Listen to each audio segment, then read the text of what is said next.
जय झूलेलाल। तव्हां सभिनी भाउरनि सां भेणुनि सां मुंहिंजी हिकु निमाणी वेनिती आहे। जीअं त कीअं शइ असांजे देश में कोरोना वायरस ॾाढो फैलिजी रहियो आहे ऐं हिननि ई तारीख़नि में असांजो ॾाढो हिकु सुठो त्योहार हुयो चेटी चंड, जेको असां ॾाढी धूमधाम सां मल्हाईंदा आहियूं। पर हिन साल उन वायरस जे चकर में असां उहो वॾी धूमधाम सां न मल्हाए सघिया आहियूं। त उनखे मल्हाइण में जेके ख़र्च थींदा आहिनि ऐं जेको फंड लॻंदो आहे उहो मंदरनि जे द्वारा थींदो आहे। जीअं भंडारे जो ख़र्चु थी वियो या कुछ भी फंक्शन थियो, जुलूस जो ख़र्च थियो, त उहो मंदरनि द्वारा कयो वेंदो आहे। त हिन बार उहो ख़र्च न थियो आहे।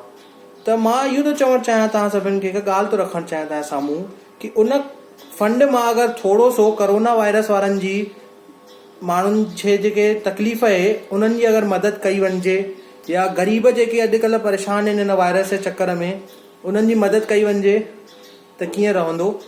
इहो बसि मुंहिंजे मन में कल्ह खां ॻाल्हि हले पई त मां सोचियो तव्हां सां इहा शेयर कयां। ऐं तव्हांखे अगरि मुंहिंजी ॻाल्हि थोरी सी बि सही लॻे त इहो वीडियो सभु हिंदुस्तान जे हर सिंधी माण्हू ताणी पहुचाए रखिजो।